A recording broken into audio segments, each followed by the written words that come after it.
Ako na lang huwag na si Rosmar. Ito ang pagpapakumbabang pahayag ni Rendon Labrador hinggil sa Coron Palawan issue nila ng negosyanteng si Rosmar Tan. Nagpakumbaba ang social media personality na si Rendon Labrador matapos pumutok ang issue sa kanila ng kapwa influencer na si Rosmar Tan.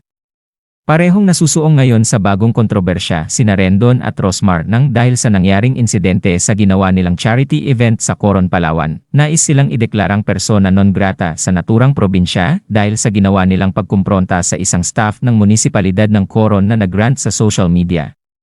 Sabi ni Gio Cayabyab Trinidad, empleyado sa munisipyo sa kanyang Facebook post. Dear Rosmar at Team Malakas, ginamit nyo lang mga taga-Coron para sa mga vlog nyo at social media. Dismayado dahil naghintay sila ng 1 oras at gutom. At lalong ginamit nyo mga staff para mag-assist sa inyo tapos wala kayong inabot kahit 5 duling.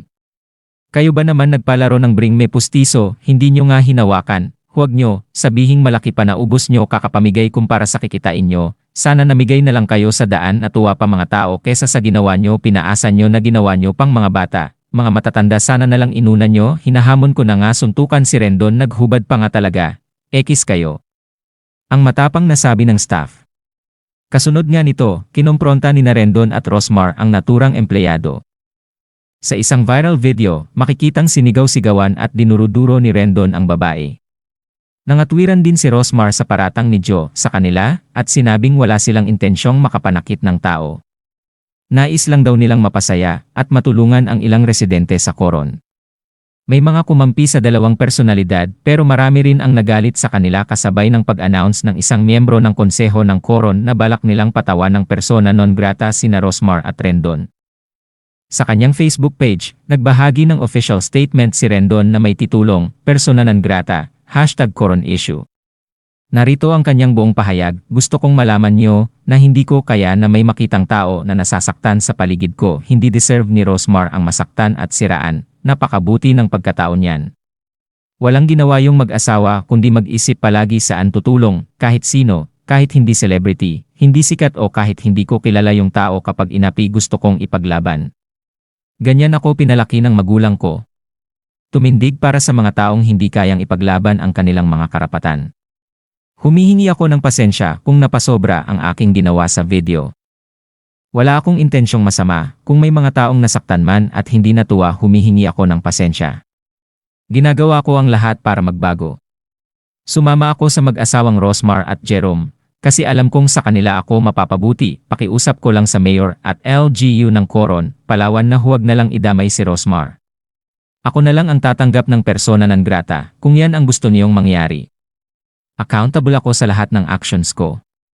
Ako ay nagbabagong buhay pero ang prinsipyo ko at paninindigan para sa tama ay hinding-hindi magbabago. Maraming salamat po. Humingi ng rin ng paumanhin si Rosmar Tan sa kanyang inasal. Anya, sorry kung nagkaganon reaction ko sadyang kakapanganak ko lang nadala lang ng emosyon. Wala naman kami ginusto kundi makatulong lang.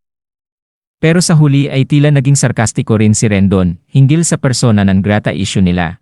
Anya sa kanyang stories. Pero iniisip ko kung ano itsura nung award na yon, ano yon, parang hugis isla kaya, o paano ba yon? Okay na din siguro kung sakali, kasi sa dami ng tao bihira lang nabibigyan ng ganyang award. Hiling ko lang, huwag na idamay si Rosmar. Ako na lang ang tatanggap ng award niya, so technically parang back-to-back award yan. Kita ba ako dyan sa pagbablog na hinayupak na yan? Kasi May pinost pa akong video, nakalive lang ako, kita ba yun? atin na po promote ang Palawan. Kaya nga ngayon, ikaw ang gano'n ka sa mga ugali mo. Para yung mga taga-Kalawan ganyan umaasa ng lagay sa munisipyo, grabe kayo. Mayor, masisira ka dito. Nandito po kami. Ang yabang. Ang yabang mo ako nakaasa mo, ka sa... ang yabang ng pagmumukha. Tumulong na kami. Kami pa yung masama. Paano nakaasa to? Ano pangalan ng mayor? Ano pangalan ng mayor ng Coron? Natag ko. Hindi ko makikita sa Mukha na ito. Tigas sa mukha na ito. Hindi po ako nagyayabang. Public servant ka ba naman?